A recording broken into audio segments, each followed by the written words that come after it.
I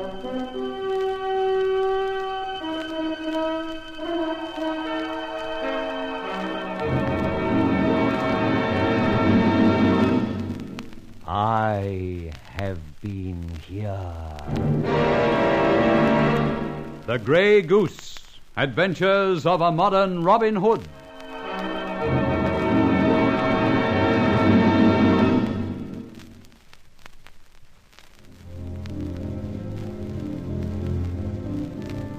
Lately, I've pulled off a few spectacular exploits.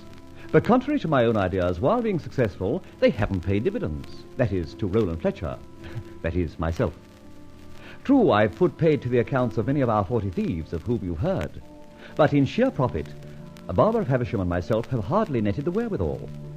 It was therefore with some interest I read an advertisement in the wanted columns of a paper that Barbara showed me. It says, "Wanted, a 5-sconce candelabrum, Georgian period, lotus pattern as illustrated. Reward for information, £1,000. Do not be late again." The advertiser obviously has one and wants t'other. What does it mean, do not be late again? But £1,000 for information, and then, of course, the purchase price. A very ardent collector of old silver, I'd say. True, so ardent that money's no object. Do you know of a 5-sconce candelabrum, Georgian? Why, yes, I've seen dozens. So have I. They're all fairly valuable to collectors, but there's plenty to be had for about £100 each. No, I think our sinking fortunes can't be raised from the depths by a candelabrum. Unless... Unless what? Quickly, who's the advertiser? Cornelius, care this paper. Phone Sloane 738. Sloane 738, Chelsea number. Maybe we can participate after all. I'm going to ring that number. Funny, you know, that puzzles me, that phrase. Do not be late again. Oh, well, here goes.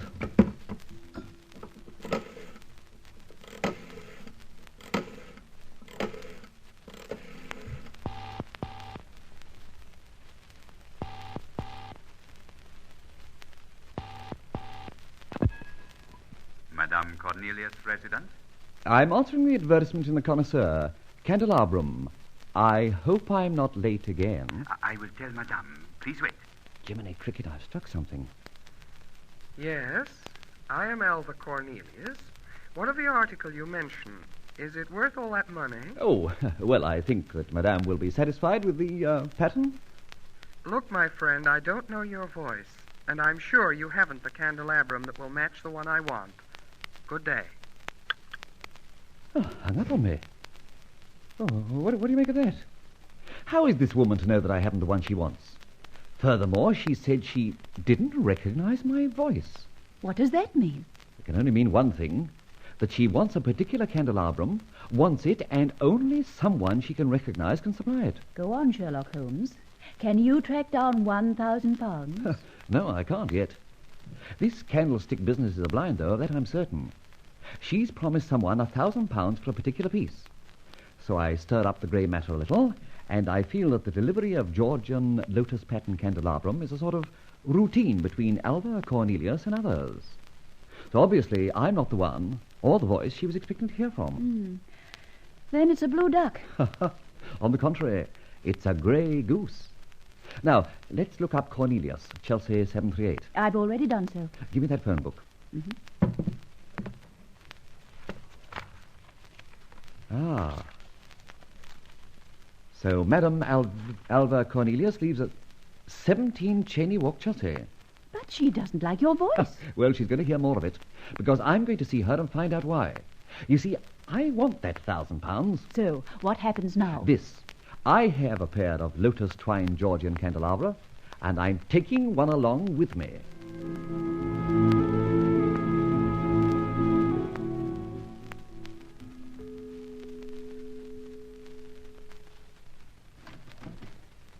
Yes? I wish to see Madame Alva Cornelius. Well, Will you mention a candelabrum? I have it with me. Madame will see you. Enter, please. Charmed. This way. Follow, please. The visitor, Madame. Enter. I am obliged to you, Madame. Sit down. But yes. Now explain. What is all this? I'm afraid I do not understand. Madame advertises for a fairly rare piece of Georgian silver. I think I have it. In fact, here it is in the parcel. Was it you who telephoned me earlier? Why, yes, your advertisement gave the number. And I told you I did not want your piece there and then. You certainly did. But on reflection, I came to the conclusion that maybe you'd been besieged with applicants offering spurious and base metal substitutes.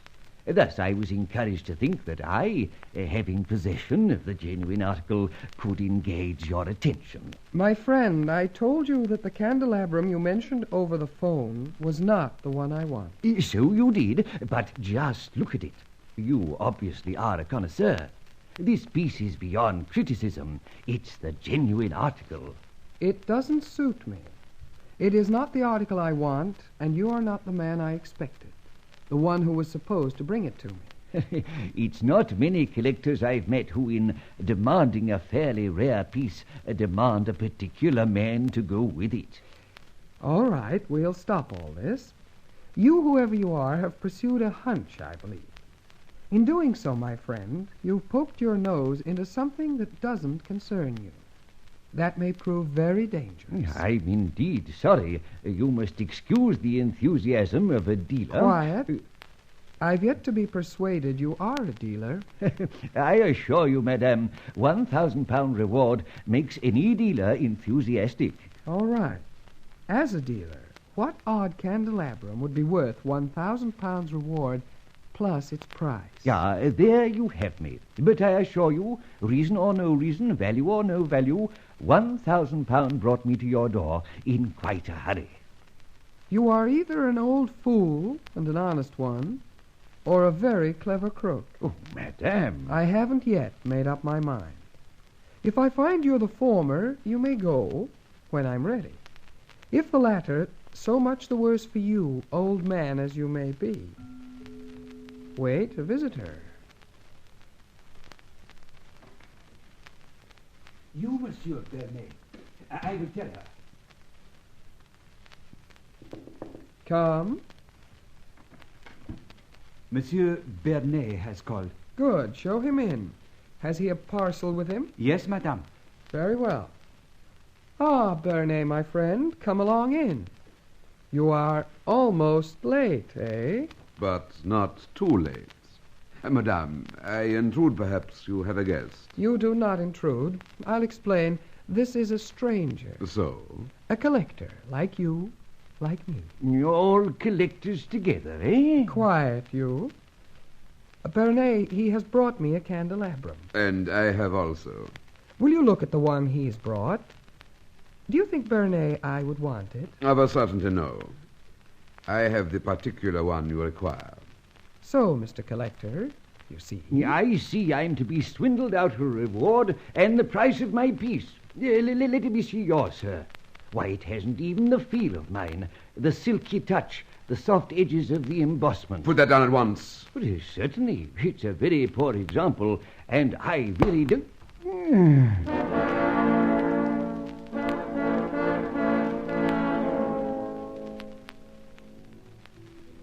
It was at this point that the stars all got together and descended on my head, and I remembered no more.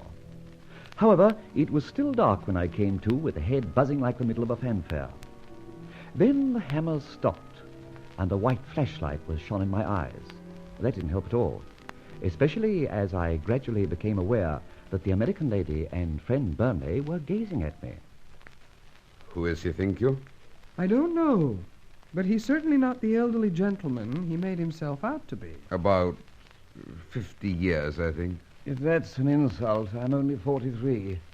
Ooh! Just help me up. I don't feel able to move. That, my friend, is because you're tied down on a bed in one of my back rooms. Tied down? But why? I've apparently been struck down and now tied down. All over the attempted sale of a Georgian lotus pattern can... Quiet. You'd better come clean about all this. What do you know? Nothing, except that my head's very painful. I'm strapped down, or so you say. You know, it's you who should come clean. What was the idea of that old man act? Oh, it's simple. When dealing with antiques and clients, I found the client usually expects a man of seeming age. Some are more nearly antiques to match the antiques, as it were. Gagging, eh? Well, listen. You've bumped your antique head into something not your business, and I don't like it much. So Bernie and I are going to do a little fossicking around and find out who you are and where you come from. And then? Then, if you're genuine, you can scram. But if you're a phony trying to put one over us... Why the trenchant pause? Well, I couldn't think straight out what we'd do with you. But you'll learn in good time. Now, come on, Bernie. We've got to get a move on. Yeah, well, what about my piece of... I've got it. See you later. Good. And I assure you I'd prefer it if your friend wouldn't use that blackjack on me again. That all depends. Nice people. For collectors of refined stuff like Georgian silver, they behave in a very unrefined way. But you, that's... Oh, no, just a coincidence. My imagination. It is. That's the tooter of my car. I know it in a million. And that means... Hey! You in there, Mr. Hicks? My, that's Charlie's voice. Yes, where are you, Charlie? I'm in here. I'm on the windowsill. Just coming in. Watch out. For heaven's sake, Charlie, how did you get here? Not much time for explanations. Let's get these here cords adrift. Oh, Lord love a duck, Mr. Hicks. Why don't you pull your head in? Oh, this is a nice kettle of fish.